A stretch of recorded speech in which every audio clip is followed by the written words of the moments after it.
Even after several days, they were somewhat cold to each other as well. They bickered a little about their future and his 3-week trip without her, scheduled for the same time as our trip. This had been my effort to feel better about the trip, so I told my girlfriend that I still didn't feel comfortable with things and was insulted by how it was handled. I had tried to make things smooth between us, and I asked her to please come up with something to help me feel better about the trip. On a visit to her family, they asked about the trip. They were all shocked that she would have arranged it this way. They told me they would have been furious if they were in my position, which triggered a fight in which I asked her to please help come up with a strategy to make me feel better and more secure about them going together without me. She said she would never do this kind of thing again, which feels like not much to offer since this is a once-in-a-lifetime trip. She kind of offered not to go on the trip, but she had already paid for the tickets and made arrangements, and I didn't want to stop their trip and be resented by both her and her best friend. She asked me to give her ideas of how to make me feel better and wanted me just to tell her what to do, but stalled until it was finally the day of the trip.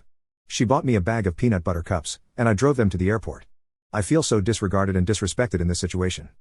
I want to break up with her, but don't want to burn up something that has otherwise been really good.